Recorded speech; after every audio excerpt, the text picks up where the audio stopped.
Con el propósito de que pases un resto de semana diferente, presentamos tu programa Renuévate. Más que un tiempo para entretenerte, un oasis para bendecirte. Tu vida y la de los tuyos jamás en esta semana será igual. Porque una lluvia de bendición y fortaleza viene de lo alto sobre ti. Renuévate. Renuévate.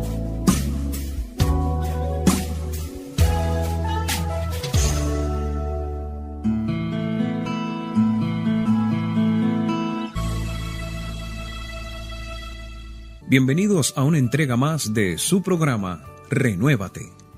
Durante este espacio, es nuestro deseo bendecir tu semana, tu familia y tu vida.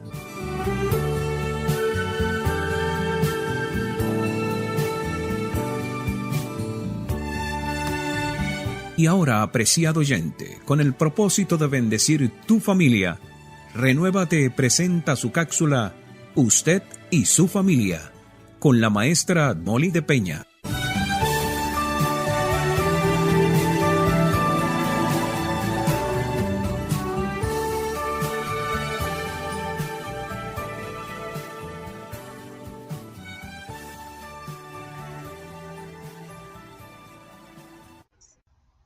Saludos y bienvenido a la cápsula Usted y su familia.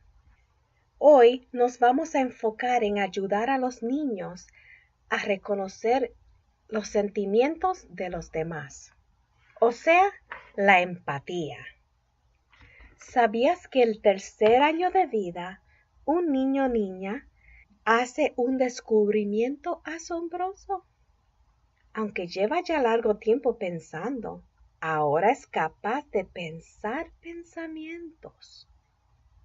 Entre el primer año y el segundo año es raro escuchar decir a un niño, pensé en lo que pasó ayer, o se me olvidó lo que iba a decir. A los 3 años, en cambio, empieza a pensar en sus pensamientos, sus recuerdos, sentimientos, creencias e intereses. Este hecho lo lleva a pensar en sus sentimientos y los pensamientos de otras personas y explicarse situaciones.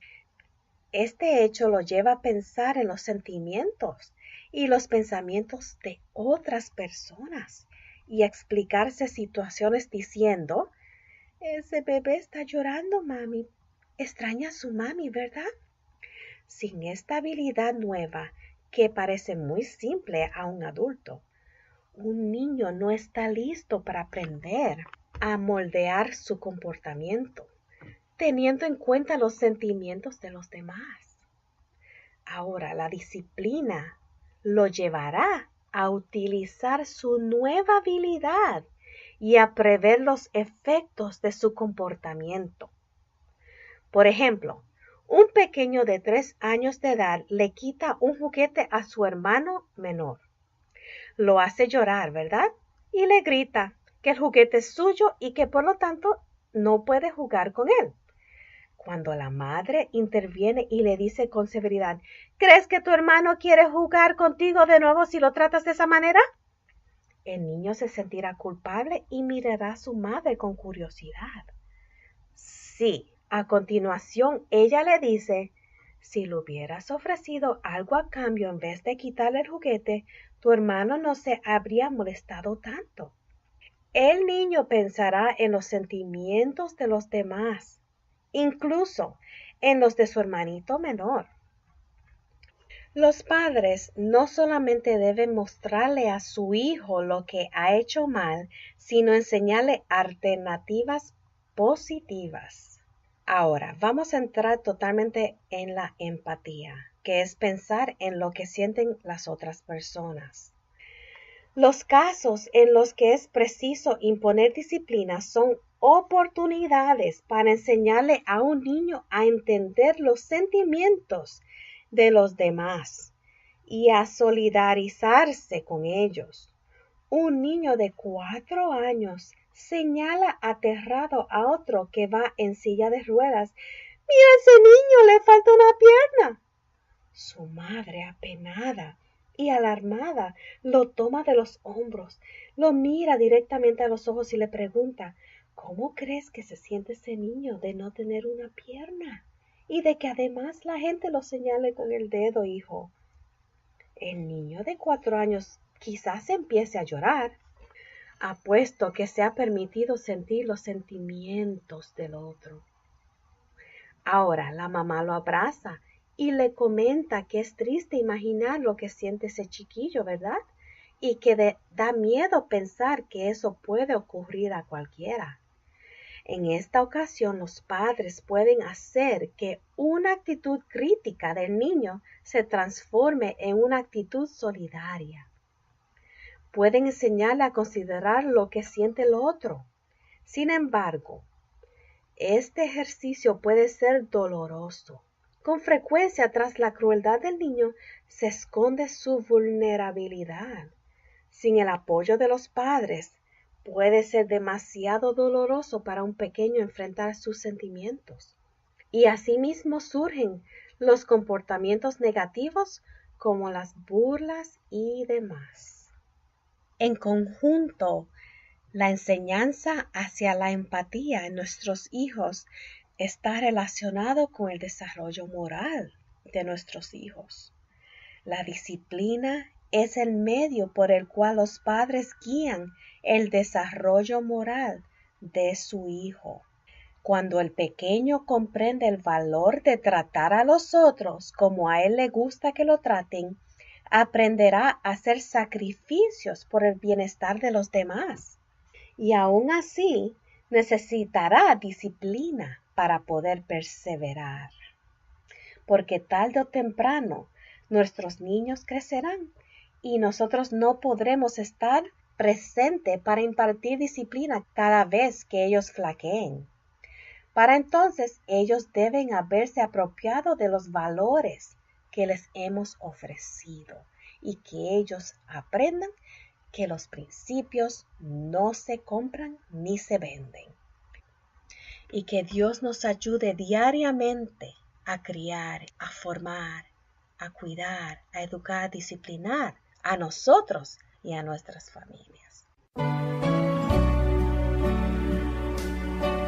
Gracias a la maestra Molly por compartir enseñanzas que nos ayudan a tener mejores matrimonios, mejores hijos y mejores hogares.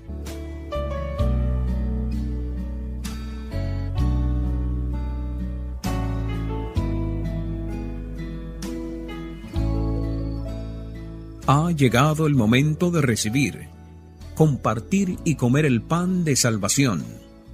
Hoy, desde la iglesia Fortaleza de Salem, en el estado de Oregón, el pastor Jericín Peña compartirá el mensaje de ánimo con los nutrientes y vitaminas del cielo, que de seguro traerá bendición y fortaleza para tu vida.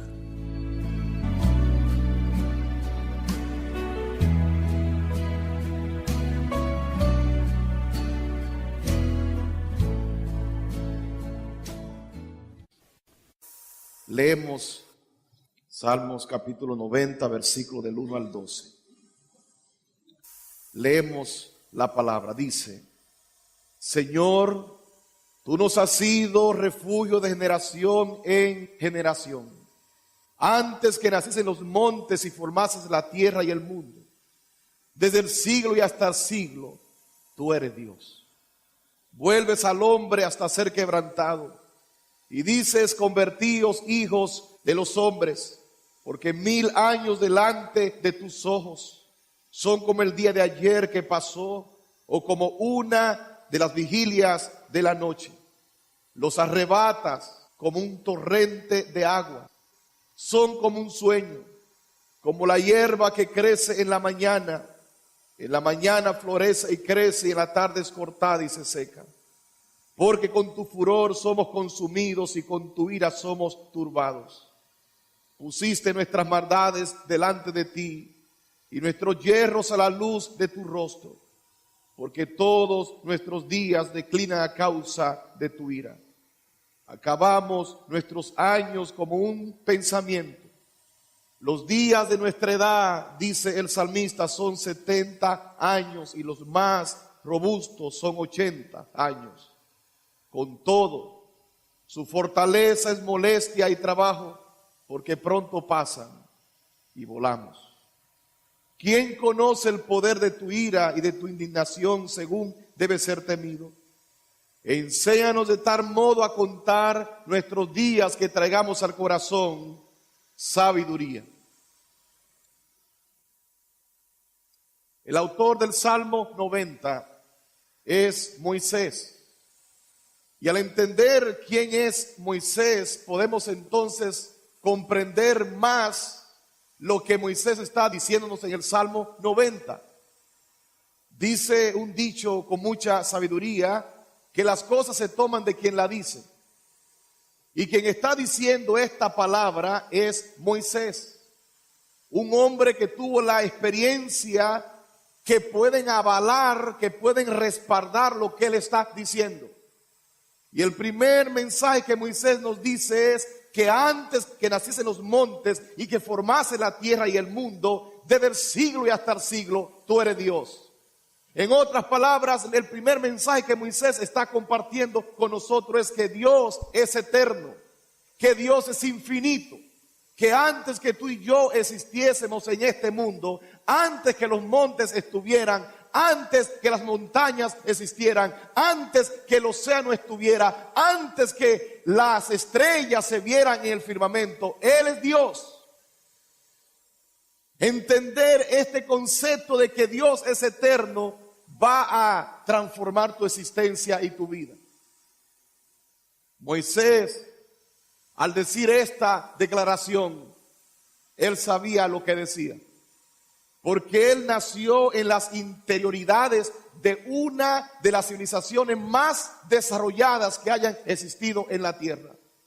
Me refiero al Gran Egipto. Hoy los arqueólogos se quedan sorprendidos ante la grandeza de Egipto. Hoy los matemáticos se quedan sorprendidos ante los avances de esta nación. Tuvieron conocimientos que hoy los ingenieros y arquitectos se quedan sorprendidos de cómo pudieron hacer las pirámides y sus edificaciones. Moisés sabía lo que era el conocimiento y la grandeza. Porque más que el conocimiento intelectual de la ingeniería, la arquitectura y de la ciencia y de la astronomía, Egipto era una potencia económica. Hoy, cuando los arqueólogos buscan en las tumbas de los faraones, se encuentran o han encontrado decenas de evidencias que muestran la riqueza de esta gran nación. El oro abundaba en sus días, pero más que el oro, también encontramos que esta gran nación tenía un ejército muy poderoso. Por eso se convirtieron en la potencia del mundo de aquellos días.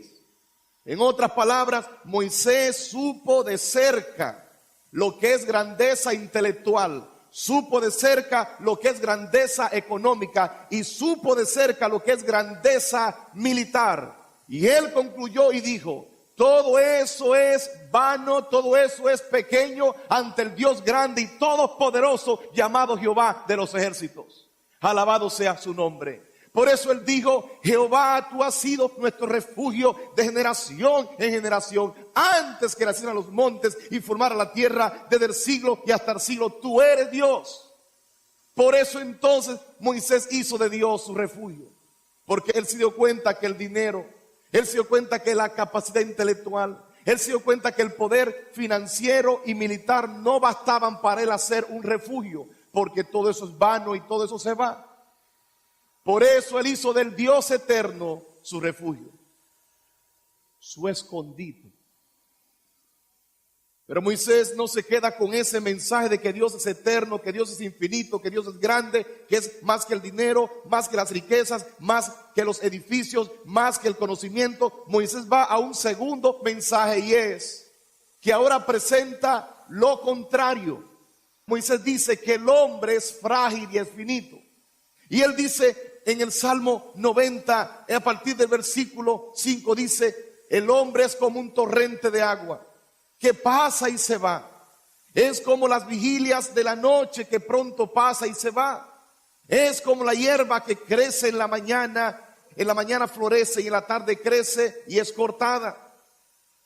Allí presenta en símbolos de la realidad de la vida humana.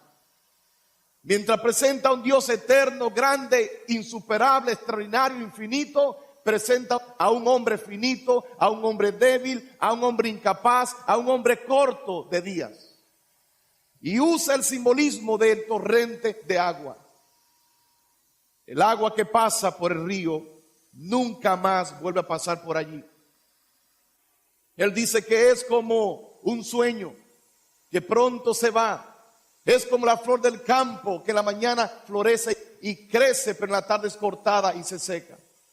Es la realidad de la vida humana. Tú ves a una muchacha muy bonita, muy elegante, con el rostro reluciente en el día de hoy, pero cuando pasan los años, te das cuenta que ya se ha ido el brillo.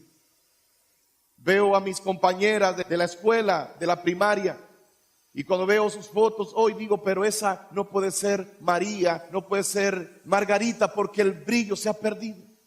Pero cuando yo veo también mis fotos, cuando yo me casé, honestamente que me veía un poquito más guapo. Pero ¿sabes qué? Esa es la realidad de la vida humana. Esa es la realidad de la vida humana. El hombre es finito. Recuerdo ese día que estando en un taller de mecánica llegó un señor en un carro Mercedes-Benz del año. Cuando lo saludé me dice, ¿tú eres hijo de mi amigo Lamech? Digo, sí. Y ahí comenzamos a platicar, me habló de mi papá, en los días cuando eran muchachos, etcétera. Y luego entonces, al finalizar el día, el encargado del taller le dice, su carro no va a estar disponible. Y cuando voy saliendo, él me dice, ¿me puedes dar un aventón? ¿Me puedes llevar a casa? Oh, sí. Cuando vamos en el carro, este hombre abrió su corazón y con ojos llorosos me dijo, ¿sabes qué? Yo no entiendo la vida. Y le dije, ¿por qué me dice tal cosa? Y me dice, porque durante toda mi vida yo luché y me esforcé para construir un sueño. Mi sueño era que mis hijos no iban a vivir lo que yo viví. Lo que yo viví fue que mi papá abandonó a mi madre con 5 hermanos más y conmigo 6. Y como yo era el mayor, me levantaba temprano a vender té caliente y café en las estaciones de buses en la gran ciudad de Santo Domingo. Y mientras vendía ese café, luego que terminaba, iba entonces a vender el periódico a las calles. Reunía el dinerito y con esto le llevaba el dinero a mi mamá con que compraba la comida, pagaba las rentas, etcétera, cubría los biles. Y yo dije en mi corazón, yo no voy a permitir que mis hijos vivan lo que yo viví. Cuando crecí dije, voy a estudiar. Me gradué de médico en la universidad estatal. Y luego que me gradué me di cuenta que la medicina no me iba a dar lo que yo quería alcanzar. Por lo tanto me dediqué a los negocios, me dediqué al comercio y logré conseguir un contrato para proveer de alimentos a toda la cadena de hoteles de Punta Cana. Punta Cana es como hablar de Cancún, es como hablar de esos lugares turísticos donde hay cadenas de hoteles, y este hombre le proveía alimentos a toda esa cadena. Era un negocio millonario. Y me dice él, ahora que lo he logrado, ahora que tengo el dinero que quise tener, ahora que tengo la familia que quise tener, que tengo la casa que quiero tener, los carros que quise tener, que tengo dinero a montón en el banco, me dicen que tengo un tumor en el cerebro. Y los médicos no me dan posibilidad de vida. Por eso me dice, yo no entiendo la vida. ¿Sabe qué, mi estimado? Esa es la realidad de la vida humana. Tú te esfuerzas y te esfuerzas por un sueño. Logra comprar tu terrenito, logra comprar tu ranchito, comprar tus vaquitas, y cuando piensas que te vas a retirar, viene un problema, viene una tragedia, viene la enfermedad, viene el dolor, viene un accidente de un ser que ama, que te quita el brillo de vivir. Esa es la fragilidad del ser humano. Pero en medio de la noche oscura de la humanidad, en medio de la tragedia de la vida humana, nos preguntamos por qué.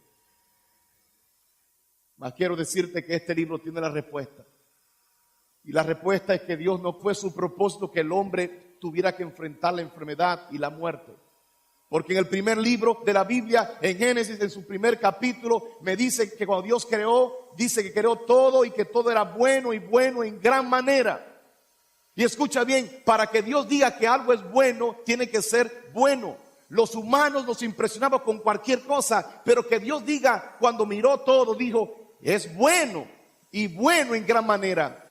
Le hizo un superlativo, digo, no solo es bueno, en verdad está requete bueno. En otras palabras, cuando Dios creó el mundo, creó todo bueno, todo era perfecto. Pero entró el enemigo del pecado. Entró la desobediencia en el corazón de Adán y Eva. El misterio de la iniquidad, que ya había nacido en el cielo en la persona de Lucifer, el ángel de luz que se rebeló contra Dios. Pero escucha bien, mi estimado. Aunque el hombre pecó, y dice la palabra en el libro de Romanos capítulo 6 versículo 23 que la paga del pecado es la muerte. La paga del pecado es la muerte. Pero el texto no se queda allí, sino que dice más. La dádiva de Dios es vida eterna en Cristo Jesús. En otras palabras, es verdad que ahora el pecado entró y trajo la muerte, el dolor, y todo se trasnochó y se convirtió en oscuro. Pero en medio de la tragedia humana, Jesucristo se convirtió en el puente que nos une con el Dios eterno.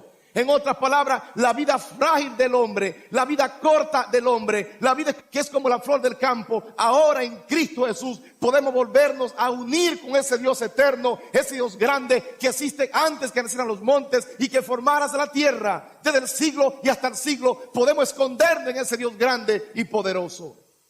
Bendito sea el nombre de Jesucristo. Gloria a Dios. Así, mi estimado hermano, así, mi estimado amigo, Jesucristo es ese puente. Por eso Él dijo, yo he venido para que tengan vida y vida en abundancia. Él dijo, yo soy el camino, la verdad y la vida, y nadie viene al Padre si no es por mí. Él mismo dijo, el que tiene al Hijo, en Juan capítulo 5 versículo 12, Él dijo, el que tiene al Hijo tiene la vida. El que no tiene al Hijo de Dios no tiene la vida. Él dijo también ante la tumba de Lázaro, Él le dijo a sus hermanas, el que cree en mí, aunque esté muerto, vivirá. ¿Sabe por qué? Porque Jesucristo es el medio para que ahora todo aquel que cree en Él no se pierda, mas tenga vida eterna. Mi amigo y mi amiga, por eso tú y yo podemos decidir en esta mañana en qué nos refugiamos. Porque si te refugias en el dinero, en la grandeza, en el poder, todo eso pasa. Pero si te refugias en Dios, podrás decir como dijo Moisés, antes que nacieran los montes y formara la tierra, desde el siglo y hasta el siglo, tú eres Dios. ¿Quieres tú hacer de ese Dios tu refugio? Tercer mensaje que nos da Moisés. Y último. Dice él, verso 12. Señor, los 70 años que tú nos das, los 80 que tú nos das. A propósito, cada vez que yo cumplo años, me siento a meditar un tiempo, a pensar, Señor, gracias por los años que me ha dado, pero ¿cuántos años más me quedarán? Si es conforme a la palabra, dice la palabra que los días de la vida humana son 70, los más robustos son 80 y con todo son molestia y trabajo porque pronto pasan y se van. Es una realidad cruda.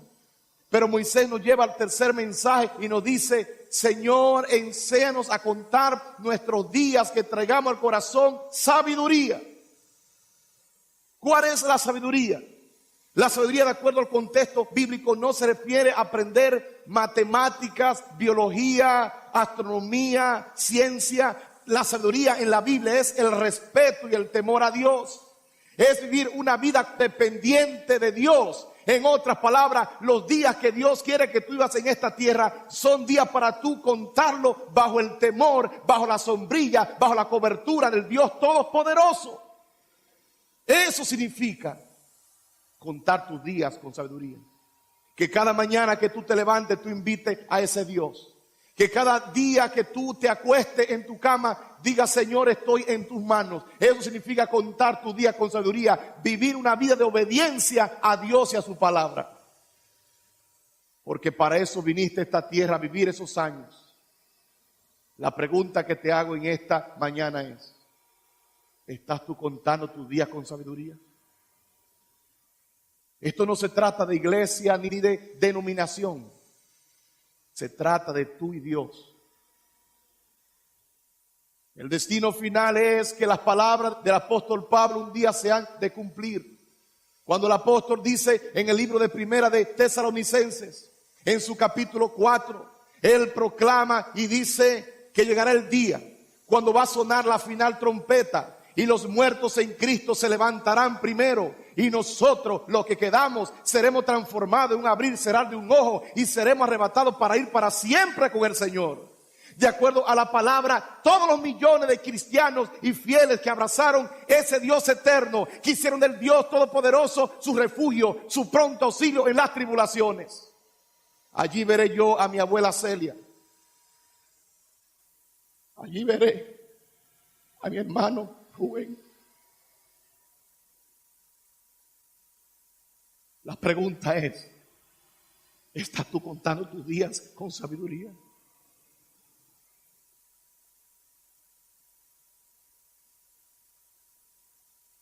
Voltaire,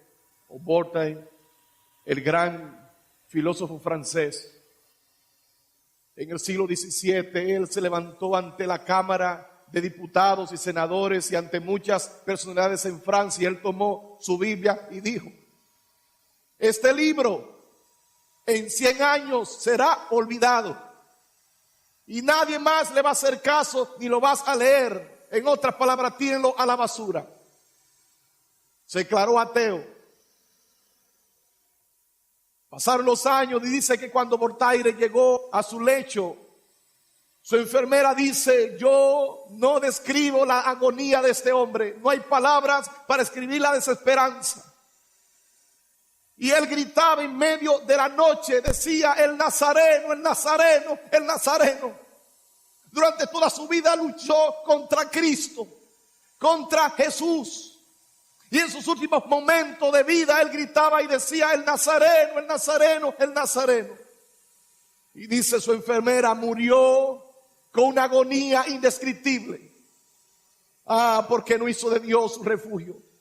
Lo paradójico es que al pasar el tiempo, la casa de este señor se convirtió en una publicadora de Biblias para llevar la Biblia a todo el mundo. Lo que él luchó todavía sigue vivo y él está en el polvo del ocaso de la muerte. Esa esperanza no la da una filosofía hueca. Esa esperanza no la da el ahorro que tú tienes en el banco. Esa esperanza solamente la da Jesús de Nazaret a través de su Santo Espíritu. La esperanza que este hombre no pudo tener es la esperanza que tú y yo podemos tener. Porque tú sabes que aunque vas al descanso, que aunque vas a la tumba, un día va a sonar al final trompeta y los muertos en Cristo se levantarán primero. Y dice la palabra en Apocalipsis capítulo 21 que Dios hará cielos nuevos y tierra nueva. Y ya no habrá más tristeza, ni dolor, ni muerte, porque las primeras cosas pasaron. Y dijo él: escribe esas palabras porque son ciertas y verdaderas. Alabado sea el nombre del Señor. Por eso, mi estimado, la vida no se acaba aquí. Dios creará cielos nuevos y tierra nueva. Lo que te estoy diciendo en esta mañana es que no ponga tu refugio en las cosas de esta vida. No ponga tu refugio en tener los papeles que te va a dar el gobierno o te quiere negar. No ponga tu refugio en eso. Pon tu refugio en el Dios de la gloria, el Todopoderoso, porque un día pasará todo esto, pero el que está en Cristo vivirá eternamente. Gloria sea el nombre del Señor. ¿Quieres tú en esta hora contar tus días con sabiduría? ¿Quieres tú mirar a ese Dios grande y eterno? Mirarte a ti, tu vida finita, pero tomar una decisión. Y la decisión es: Señor, reconozco que mi vida es finita, pero te doy gracias porque tú eres un Dios infinito. Si así tú quieres decirle a Dios en esta hora, yo te voy a invitar para que le digas a Jesús: Jesús, quiero entregar mi vida a ti. Quiero entregar mi corazón a ti. Moisés lo hizo. Y Moisés recibió la vida eterna. Todos los faraones, Tutankamón, Ramsés I, II, todos quedaron en el polvo de la historia. Pero Moisés tiene su nombre escrito en el libro de la vida. Alabado sea el Señor. Ese es el destino final de aquellos que hacen de Dios su refugio. Y será el destino final tuyo si así tú lo decides.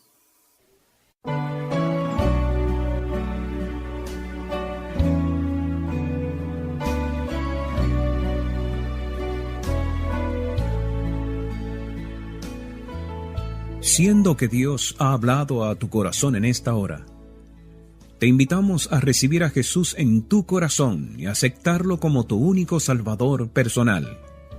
Tu vida nunca más será la misma.